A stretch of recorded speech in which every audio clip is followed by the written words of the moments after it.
Hey, listeners, since starting the channel, I've always wanted to be able to say that. And well, now that we're starting to build our own little Nintendo community, I decided that's now your names. But anyway, today I think it's time that we did something a little new. This overall season is meant to be a deep dive into the world of Zelda, and in particular Skyward Sword. But we've only gone as deep as areas in a couple of characters. We've come up with some really cool ideas for what could have happened between the games as well. But today I want to go a little deeper. Today I want to start a mini-series within this series, because why not complicate matters further? And I want to take a look at some of the monsters within the game, what they could become and what their future holds. But I also want to look massively towards the future too. So today we're going to go on a deep dive of the monsters inside of the Lanayru Mining Facility, and whether or not they should reappear in the upcoming Tears of the Kingdom. If you guys like this mini-series, I will do it for every area of the game, as we'll be revisiting a lot of these areas anyway, and it gives us a lot more to talk about as we progress through the game. And so, let's get on with it. Let's talk monsters. We're going to go straight in and begin with the first monster that you see within the dungeon, the Aracha. These are the first enemy that you come up against, and they're a small arachnid similar to a scorpion, but with one large eye. It's ironically not their sting that you need to watch for though, as these hunt in large packs, and when latched onto you, they will drain your health, albeit very slowly. They are easily beaten with just one sword swing doing the job, and they're very lightweight, so they can be blown around easily with the gust bellows. These serve as more of an annoyance to the hero than anything else, but there is a chance later on that these develop into something further, instead of remaining just a useless threat. In Zelda 2, Link's Adventure, in the caves in the southern deserts of eastern Hyrule, the Aracha are a very dangerous foe. They are powerful and attack by firing a ball of flames from their tail, and they can only be blocked with the Reflect spell. The Aracha share a very similar appearance to the Aracha, and I actually believe that Nintendo placed these in Skyward Sword as a bit of an Easter egg to the original NES title. But they could also serve as a point of reference for later time, now that they are in a game that is chronologically before the adventure of Link. If we take the same model that we use for, let's say, the Kikwi, we could easily see that these guys have evolved to suit their means better. They haven't changed at all, as the scorpion shape will suit where they live, inside dank, abandoned sand-covered halls. But they have developed armor plating to protect themselves from the sword strikes that they fell foul to many years ago. Aracha are actually more than likely the oldest species in the Zelda series to date. They have already lived 1,000 years, inside just a structure that would be used for refining timeshift stones, but have also lived on through the entirety of the timeline. Well, the Downfall timeline at least. And they're the only true species to live through both Skyward Sword and the Adventure of Link. Now, on to the killer question. Should these guys return in Tears of the Kingdom? I think that if there's an appropriate setting, these can make for some pretty frustrating enemies, due to their impact on your speed. Zelda games love enemies that affect walking speed, but if I'm honest, I'm glad that they don't appear in Breath of the Wild, because I feel like these could have killed some of the flow to the game. As a result of this alone, I'd actually be happy to see these not return again, at least not inside of a game the scope of Tears of the Kingdom at least. Armos. Armos are among some of the longest standing enemies within the Zelda series. They actually make an appearance in 17 of the 19 current mainline titles, with only Link's Adventure and Breath of the Wild missing the animatronic statues. Interestingly, the Armos in Skyward Sword are unlike the general depiction of the Armos in most other titles. While most of the game show these creatures as a stone statue that comes back to life, in Skyward Sword, the Armos resembles automation more than they do stone. For the first time, these monsters have two faces, with a happier face and an angrier face. These faces denote their attacking patterns, with the angry face making larger and more aggressive jumps towards you as you attack it. You use the gust bellows on these creatures, on the magnet on top of their head, which releases a tongue with two large gems, one on each face as it were. Once these are destroyed, the Armos is defeated. This is unlike other renditions, where you as a hero should strike the statue before it spins around the room in panic before exploding. Armos are an odd enemy though, as they're never really explained in any of the games. They're just there. They're statues that leap towards the hero before blowing up. That's clearly normal, right? Definitely no explanation needed for these things, Nintendo. I mean, seriously, why do they do that? What kind of defense mechanism is that anyway? To explode when someone attacks you? That's about as literally self-destructive as behavior can get. But these guys in Skyward Sword, they may not have an obvious backstory, but they are different to future renditions of the same enemy type. First of all, they only activate when a timeshift stone is activated, which infers that they only exist 1,000 years in the past. They act predominantly as a deterrent for the hero also, stopping him from reaching important items within the Lanayru Mining Facility, as well as in the ghost ship.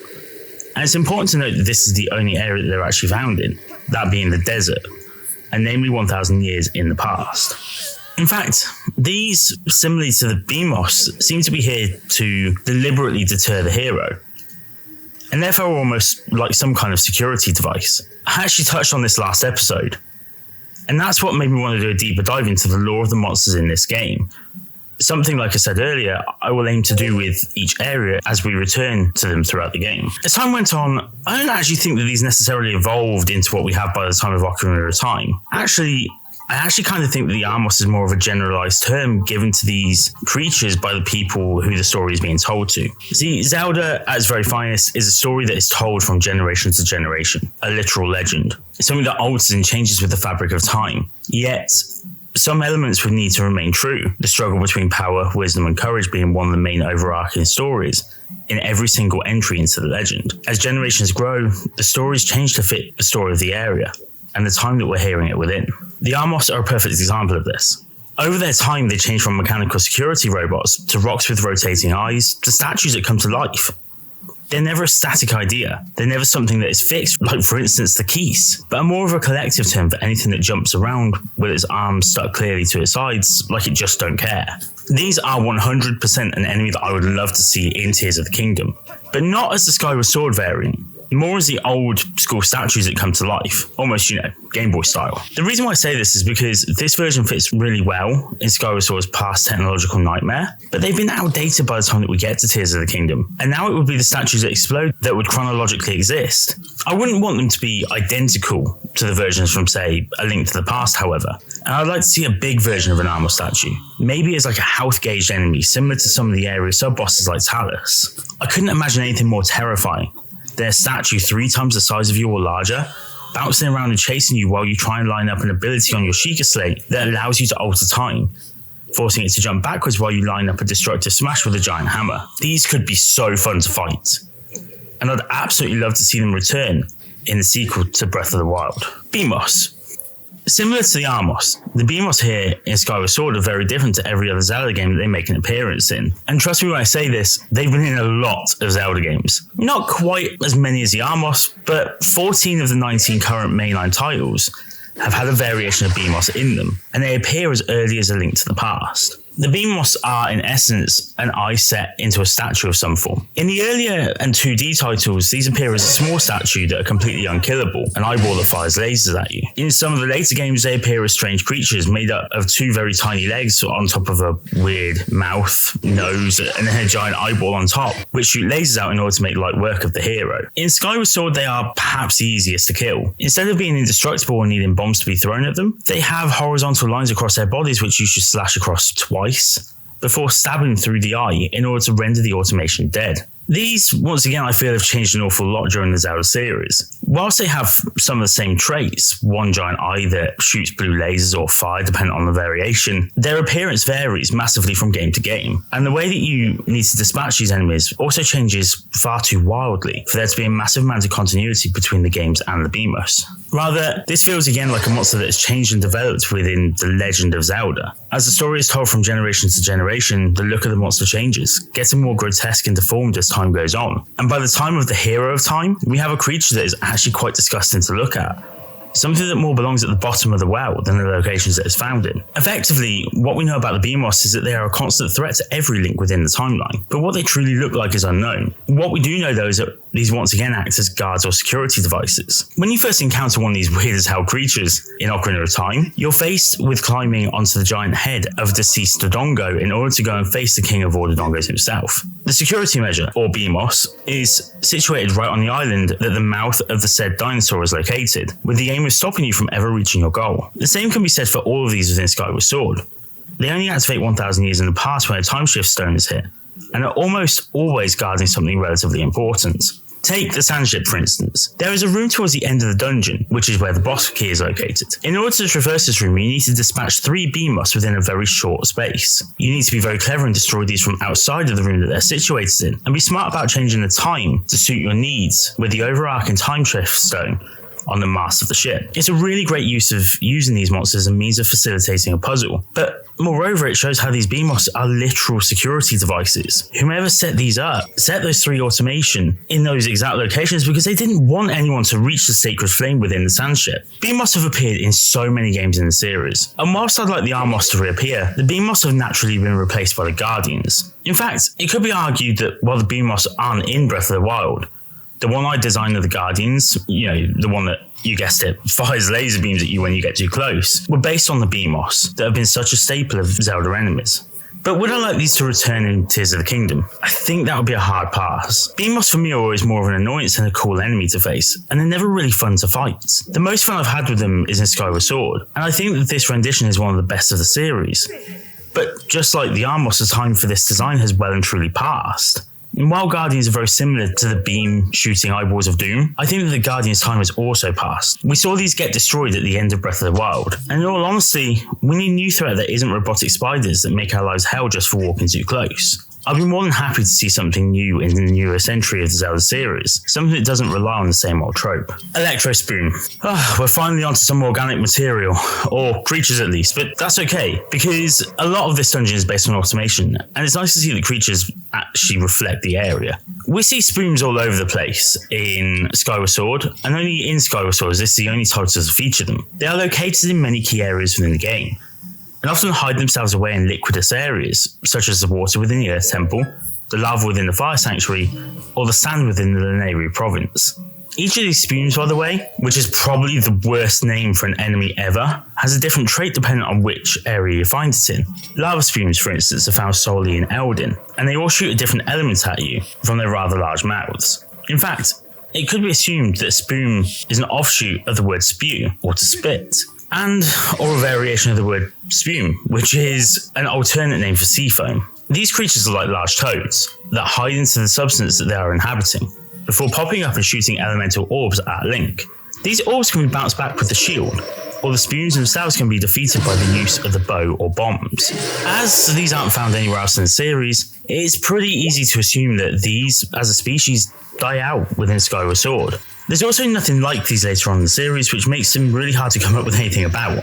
We also know that they don't become Octoroks, despite the fact that they are probably the most likely species to have come from the Spumes, because of the fact that they spit out some kind of substance, as well as hide in the surroundings that they dwell in. We know this because Octoroks already exist within Skyward Sword, inside of the Faron province. Due to them being extinct, I can't see the Spumes returning for Tears of the Kingdom, and in all honesty, I think the world is better off without them.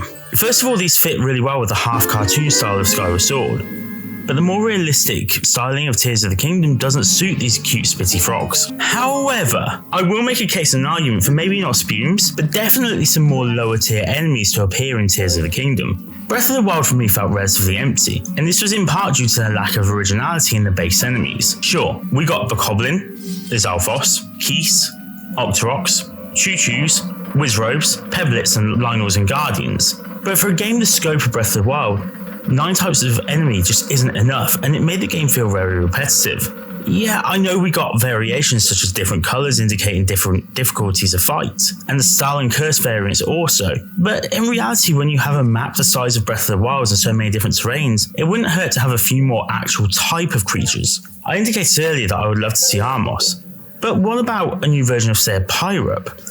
A creature where you'd have to roll a remote bomb into a small hole made by the creature, or a new version of say Skulltula, or even a Moldorm reboot, where a sandworm pops up from the desert with a gem on its tail that you must destroy, similar to a land molar from Zelda 1, but with a technological twist to the design. I think there's a lot of scope to actually change enemies into a more technological version of themselves, while keeping the throwback to the older games, but just not for the poor Spumes, who at this point should definitely stay in the Legend of the Skies era. Froak. Can we really classify these things as enemies? I mean, really? I mean, Froaks just sort of float there.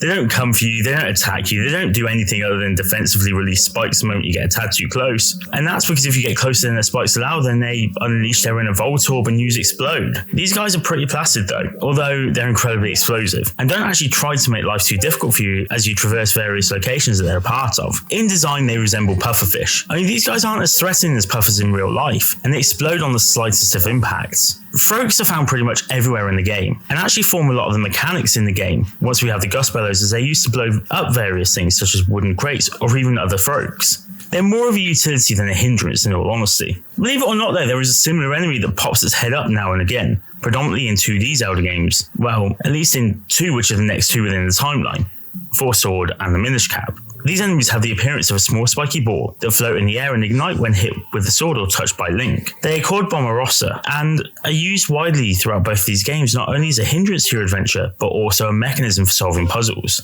There is enough of a similarity here to assume that as time went on, Froaks developed more armor to help shield them from the attacks of predators, who would still manage to get past the spikes that would pop out of their skin. There is enough here to think that they still exist within the universe later on. However, they never make another appearance after the Minish Cap, leading to the thought here that unfortunately evolution doesn't always save a species, and unfortunately despite all their best efforts to survive, the Froaks are no longer with us. Sad.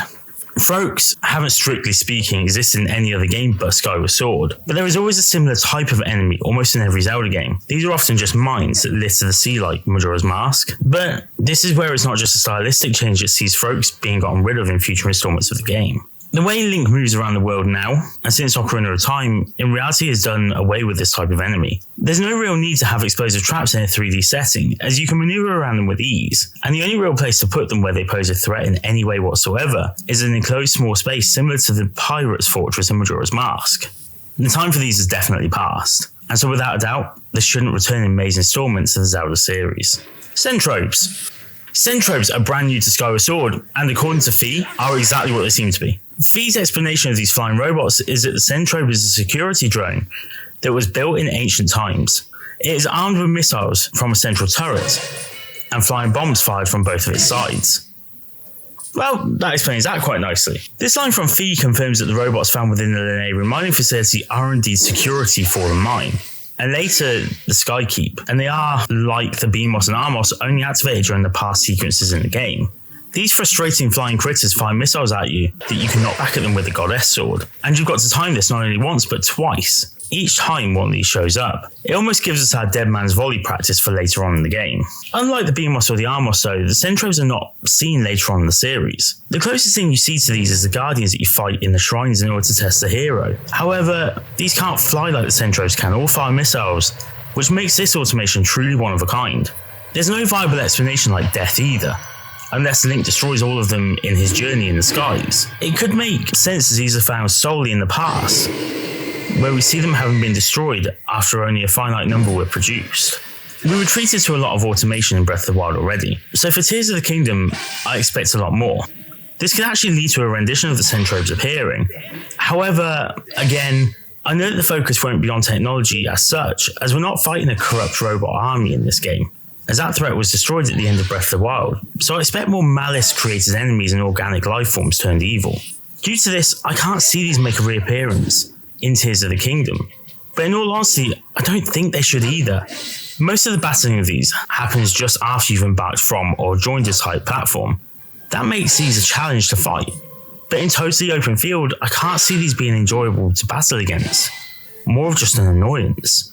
Should the game include dungeons as the introduction scene with Goddess Hylia and what seems to be 7 tiers surrounding her indicates, there could be a use for these enemies, especially if we have one that's based on a relative steampunk styling. These enemies are only any good as an enemy in tight enclosed spaces. They, ironically, would have made a good opponent in some of the shrines to break up the battle sequences. They could have swarmed you as you fought 6 or 8 of them at the same time, firing missiles that you must return to sender and dropping bombs like a mini Samus Aran. This really could have been pretty cool, but now I think the boat has well and truly sailed on this, so I don't think that these should return. Staldra. So, what's better than 3 one-headed dragons? How about 1 3-headed dragon? The Staldra are exactly that, a version of a Hydra, a multiple-headed dragon that has 3 heads.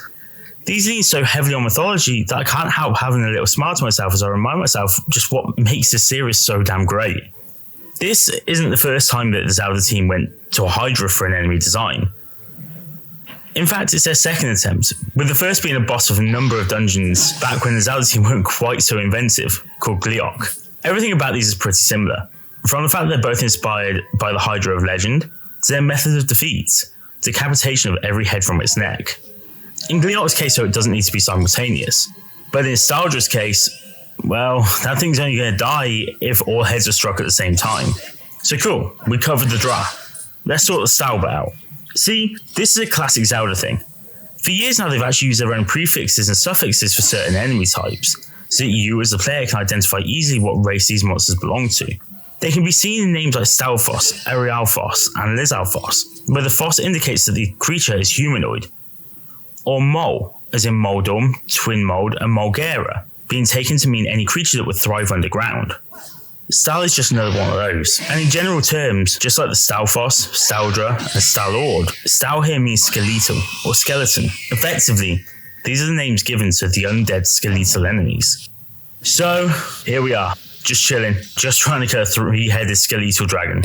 Sweet. These dragons though, just like many other games that involve dragons, make for some of the most fun and frustrating fights in the game. Especially when you're playing with the Wii Motion Plus, the Staldra battles always feel very difficult yet rewarding, especially for a monster that isn't a boss of any format, sub-boss or proper boss. If we're already dealing with, let's say, the Malice of Ganon, and we already know that we have dragons and style variants in the game based on Breath of the Wild and what we've seen so far of Tears of the Kingdom, these could actually make a viable appearance in the upcoming title. And I would love to see a variation of these make a comeback, either as a standard monster or even as a sub-level boss creature in very specific areas on the map. If you increase their size and made them more of a threat, like a small Stalord-style beast, these could become some of the best fights in the game, something that could threaten Lynels from Breath of the Wild.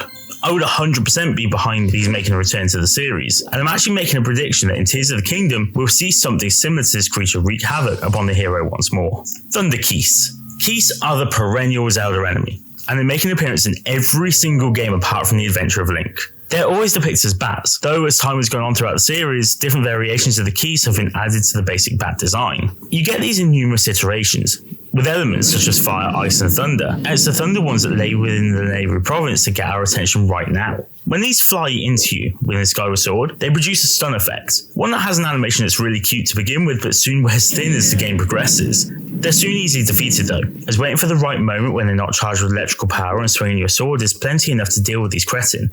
They're also weak against the bow, but we don't get this until much later on, and the aim function on the bow makes these more frustrating to kill with this item than not. You can block their electrical attacks as long as you're using a wooden shield and not one made of metal, which is a really cool mechanic that the game introduces, and is carried into Breath of the Wild. If Keese don't appear in Tears of the Kingdom, it'll be a shock, excuse the pun. As stated before, they've been in every mainline Zelda game bar one, and they make good cannon fodder for the hero.